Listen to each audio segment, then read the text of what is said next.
There was an expectancy but no tuition. Was that it? Like a child who had never remembered having a dream being told to have sweet dreams.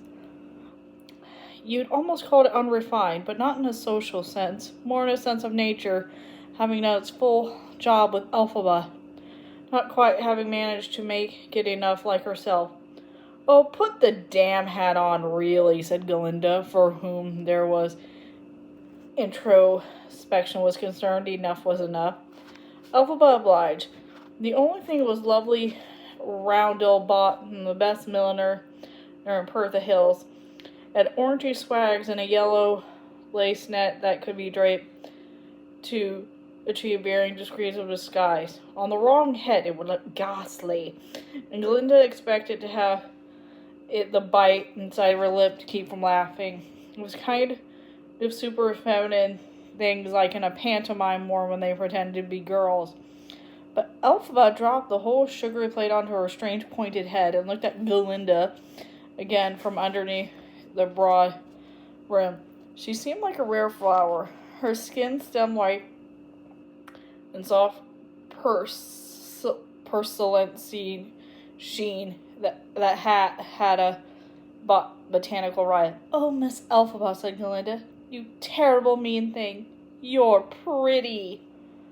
Oh, and now you've lied, so go confess to the Unionist minister, said Elphaba. Is there a looking glass? Of course there is, down the hall in the lavatory. Not there. I'm not going to be seen by those ninnies in this. Well then, decided Galinda, can you find an angle without hiding in the firelight and looking at your reflection in the dark window? They both gazed at the brilliant and flowery spectre reflected in the watery old glass, surrounded by the blackness, driven through the wild rain beyond. A maple leaf fruit like a star with blunted points, or like a heart lopsided suddenly out of a whirl of night, and plastered on the reflection of the glass, gleaming and reflecting the firelight just where the heart would be, or so would seem the angle in which Galinda stood. Entrancing, she said. There's some sort of exotic quality of beauty around you that I never thought. Surprise, said Elphaba, and then nearly blushed, if darker green constituted a blush. I mean surprise, not beauty. It's just a surprise. Well, what do you know? It's not beauty. Who am I to argue, said Galinda, tossing her curls and striking a pose.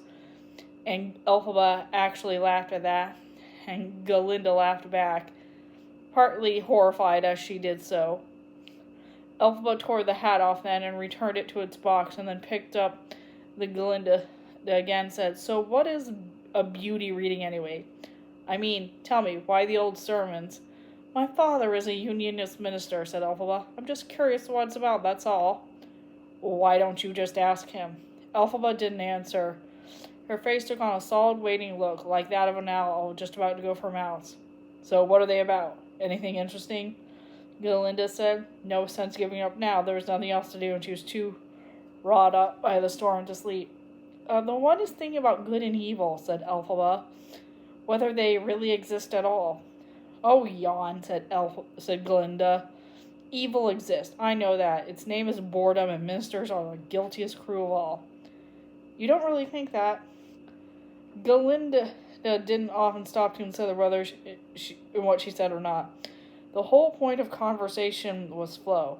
Well, I didn't mean to insult your father. For all I know, he's an entertaining and lively creature. No, I mean, do you think evil really exists? Well, how do I know what I think? Well, ask yourself, Miss Galinda, does evil exist? I don't know. You say, does evil exist? I don't expect to know. The look went slanty and inwards somehow, or how was the hair swinging forward like a veil again? Why don't you just ask your father? I don't understand. He should know, that's his job. My father taught me a lot, Elphaba said slowly. He was very well educated indeed. He taught me to read and write and think and more. But not enough. I just think, like our teachers here, that if ministers are effective, they're good to ask questions to get you to think. I don't think they're supposed to have the answers. Not necessarily. Oh well, to tell that to our boring minister at home, he has all the answers and charges for them too. But maybe there's something in what you say, said Elphaba. I mean, evil and boredom, evil and ennui, evil and lack of stimulation, evil and sluggish blood. You're writing a poem, it sounds like. Why would ever a girl be interested in evil? I'm not interested in it. It's just what the early sermons are all about. So I'm thinking about what they're thinking about, that's all. Sometimes they talk about diet and not eating animals, and then I think of that. I just think about what I'm reading, don't you? I don't read very well, so I don't think I'm very well either, Galinda smiled. Just to kill, though. There was no response from Elphaba. Galinda, usually pleased that she knew the correct answer to steer every conversation into a paean to herself, was flummoxed. She lamely ventured on, annoyed at having to expend the effort. Well, whatever did those old brutes think about evil then? It's hard to say exactly. They seem to be obsessed with locating it somewhere. I mean, an evil spring in the mountains, an evil smoke, evil blains in the veins going from parent to child. They were sort of like the tale explorers of Oz, except the maps they made were of invisible stuff, pretty inconsistent with one another. And where is evil located? Galinda asked, flopping onto her bed and closing her eyes. Well, they didn't agree, did they? Or what else would they have to write sermons arguing about? Some say the original evil was the vacuum caused by the fairy queen Lorene leaving us here. When madness removes itself, the space it occupies corrodes and becomes evil, and maybe splits apart and multiplies. So every evil thing is a sign of the absence of a deity. Well, I wouldn't know an evil thing if it fell on me, said Galinda. The early Unionists, who were more Lurleenless than Unionists are today, argue that some invisible pocket of corruption was floating around the neighborhood, a direct descendant of the pain of the world left when Lorene left, like a patch of cold air on a warm, still night. A perfectly agreeable soul might march through it and become infected, and then go kill a neighbor. But then it was your fault if you walked through a patch if you couldn't see it. There was never any council of Unionists that decided one way or the other, and nowadays so many people don't even believe in Lorene. But they believe in evil still, said Galinda with a yawn. Isn't that funny? That deity is passé, but attributes and implication of a deity linger. You are thinking, Elphaba cried, and Galinda raised herself to her elbows at the enthusiasm in her roomie's voice. I am about to sleep because this is profoundly boring to me, Galinda said, but Elphaba was grinning from ear to ear. In the morning, Alma Clutch regaled them both with tales of the night out. There was a talented young witch in nothing but a shocking pink undergarments, adorned with feathers and beads. She sang songs to her audience and collected food tokens in her cleavage from the brushing undergraduate men in the near tables. She did domestic things like turning water into orange juice, changing cabbages into carrots, and running knives through a terrified piglet, which spouted champagne instead of blood. They all had a sip. A terrible fat man with a beard came on and chased the witch around as if he were to kiss her. Oh, and it was funny. Too funny. In the end, the whole cast sat together and sang, "What we don't allow in public halls, in fact, is for sale in the cheaper stalls." The Almas had a riotous good time, every one of them.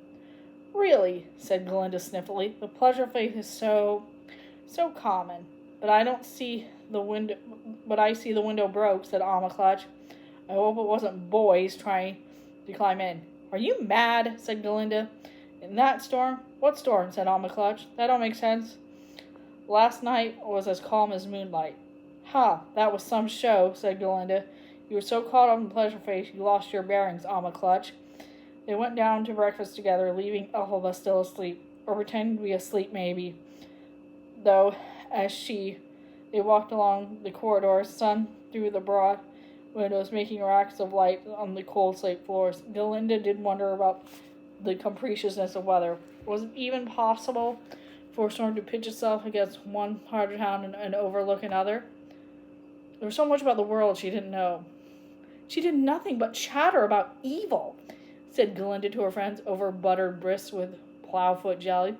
Some inside tap was turned on, and prattle just poured out of her. Girls, when she tried on my hat, I could have died. She could have looked like somebody's made an ant come up out of that grave. I mean, as frumpy as a cow. I endured it only for you so I could tell you. Otherwise, I would have expired with glee on the spot.